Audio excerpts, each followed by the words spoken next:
Welcome to episode 69, a special episode of the High Volume Hiring Podcast. This is Stephen Rothberg. I am the founder of College Recruiter Job Search Site, and I am joined here today by three of my favorite people. First one needs no introduction, but I will let her introduce herself. Hi, everyone. I'm Jeanette Leeds, HR Tech entrepreneur, and we are here for a very special episode with both John and Heather, who have an incredible background in the topic at hand, which is around, does the employer have a liability for screening? Not employer, but actually a vendor, the tech vendors, which is a big hot topic. And given Heather's background in all of this from a legal standpoint, and John, who is a huge expert in AI and recruiting, and I'm like glossing over, we could spend like 15 minutes going over both of the backgrounds. We're so lucky to have both of them here today to talk about this topic. So welcome. Nice to be here. It's nice to see you guys. Who picked the music for the beginning of the show? That music is AI generated. And I wake up occasionally with cold sweats with that music going through my head. I wanted to dance, but I couldn't quite. It was weird. Yeah. Well, we want everyone to get into the groove for the special episode. Yeah. Do you want to? So with that first question, I always like to start off with let's get the basics covered off, because everyone has different backgrounds. So when you think about an ATS screening candidates, when you think about this, what do all ATSs nowadays have this ability to screen applicants? Are some using this functionality, or some organizations not? Maybe we could just sort of go, and John, you could walk us through basics. How are ATSs being used today on the screening side? So it's an interesting thing, and I think it's important to start by saying that the way that an ATS is used is largely dependent on scale. You do things differently if you're recruiting in a company of 200 people than you do in a company of 5,000 people. And you do it differently if you're recruiting for people in call centers where the attrition rate is 75%, and in a white collar company where the attrition rate is in the low teens, right? So volume matters. Now, the whole point of an ATS is to allow you to look at and evaluate candidates. And not all, but certainly most ATSs include the capacity to score and rank those candidates. And that ability is either widely adjustable or not adjustable at all. And that depends on the vendor. But the moment that you turn ranking and scoring over to an algorithm, who do you think's doing this stuff? The thing that we know for sure about AI is that AI does not handle all cases very well. It handles the stuff that it's been trained to handle, and anything that's an outlier, it screws up. This is why people are dying in Teslas,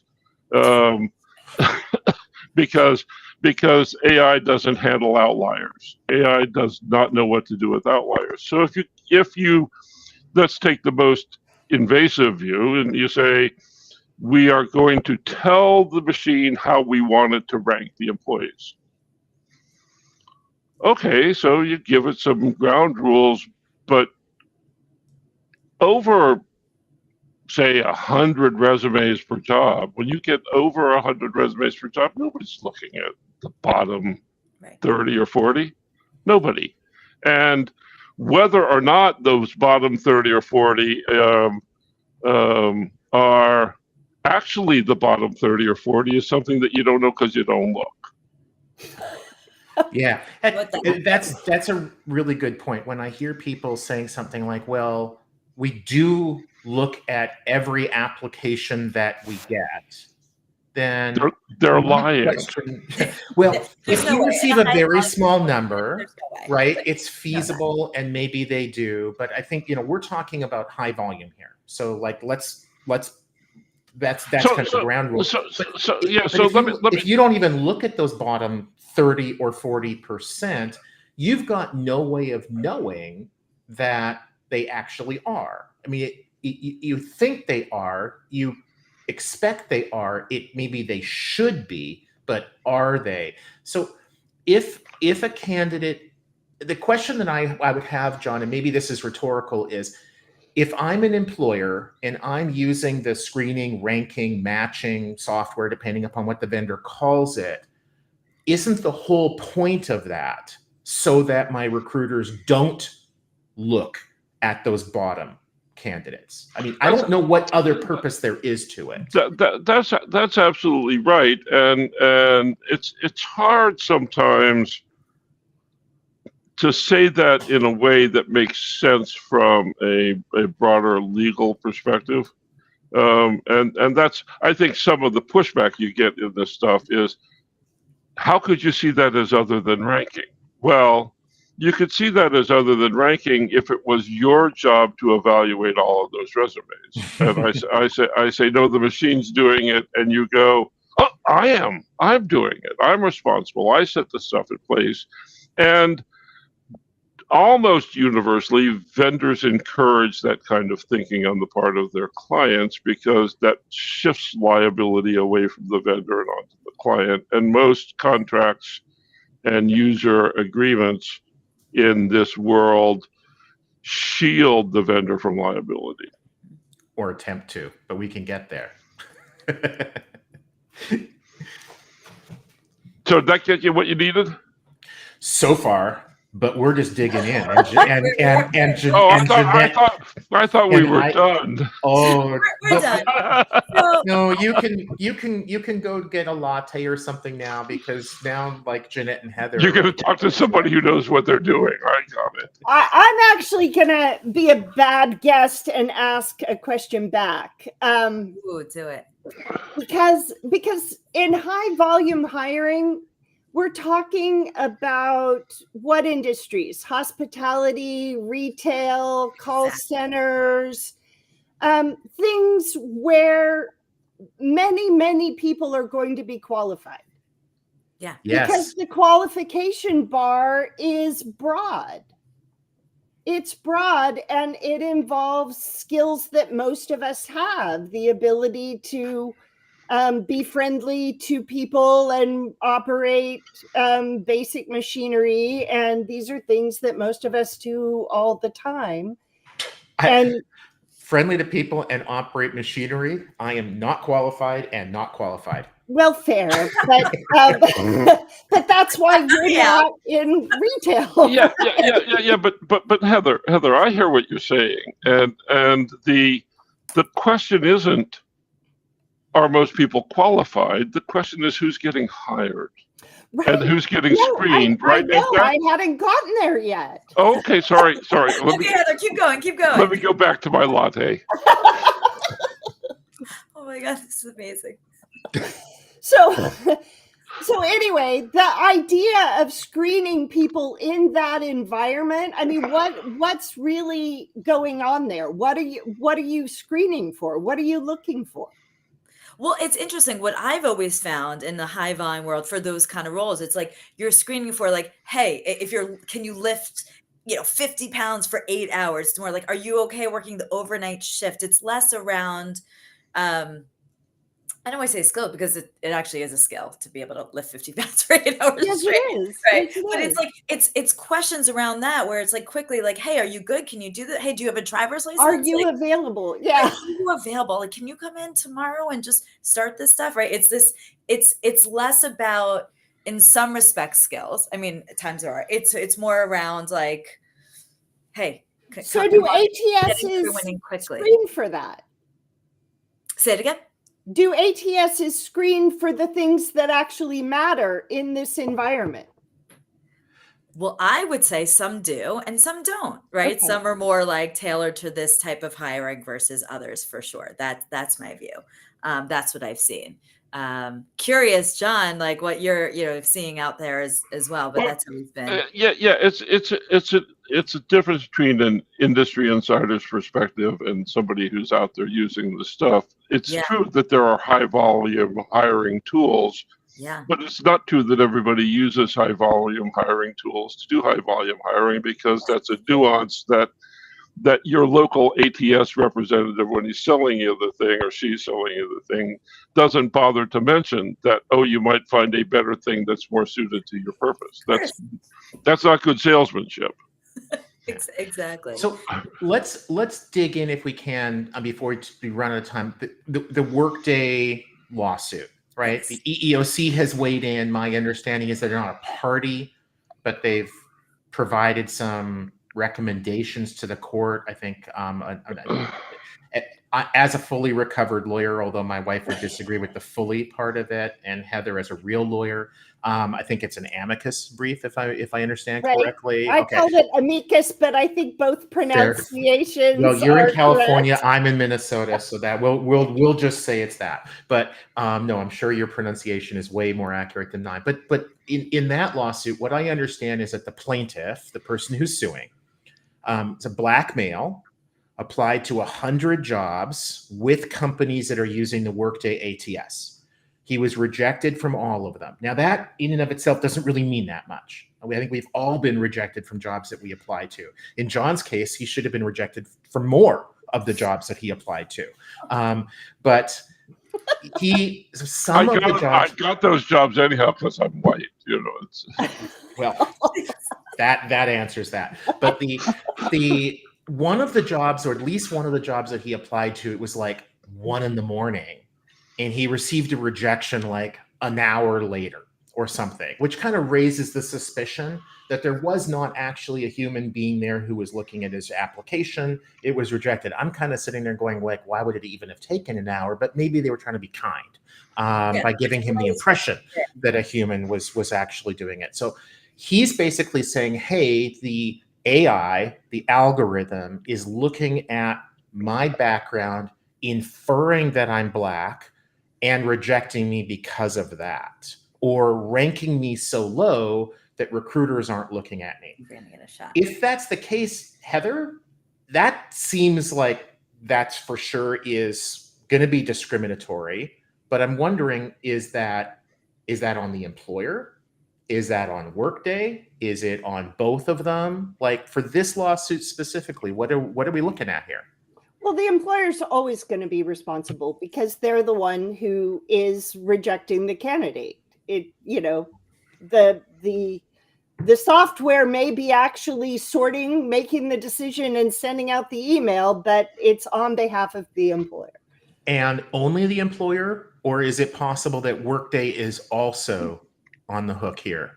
We don't know. We don't know. I always thought that this issue would be analyzed under products liability law because software is something that is designed and put into commerce to do particular things.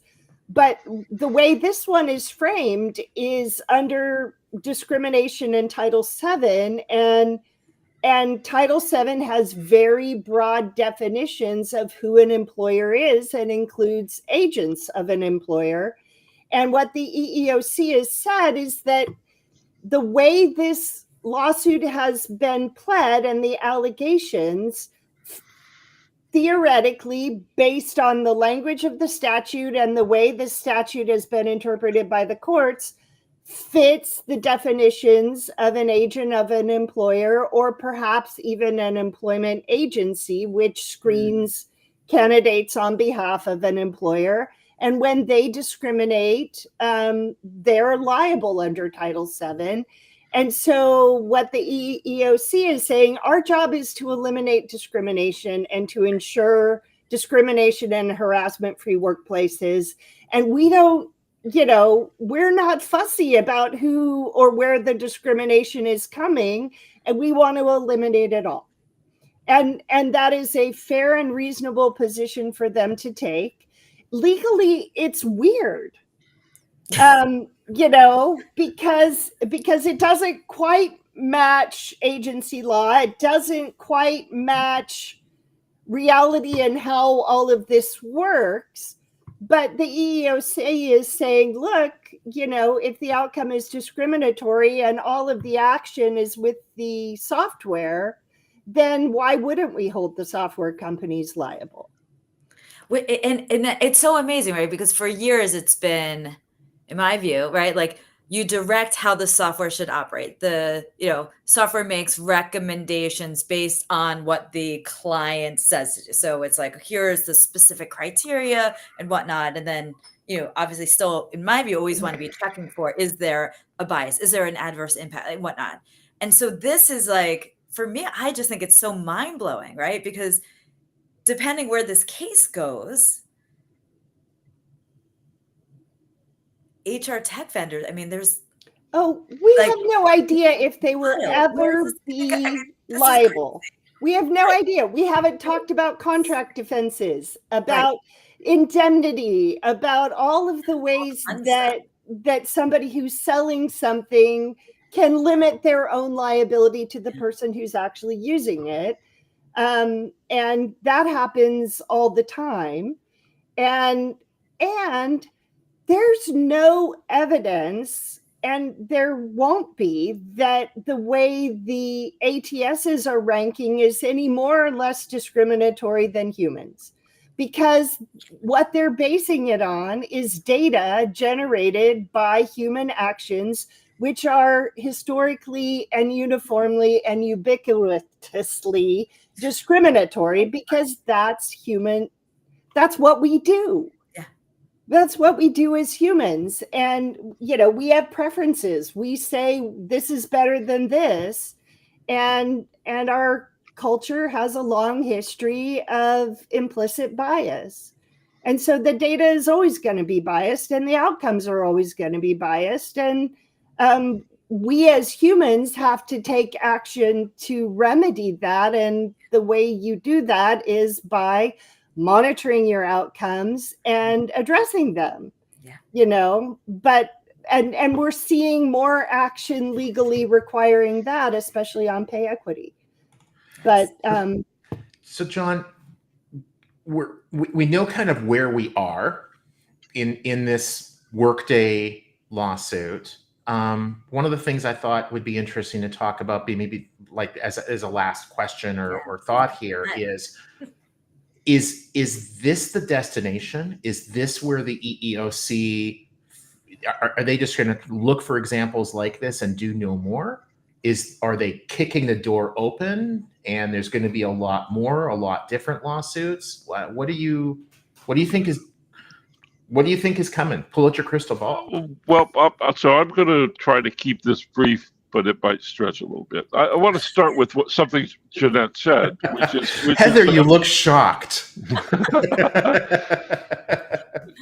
Jeanette said, you tell the machine what you want and it gives it to you, and that's not true.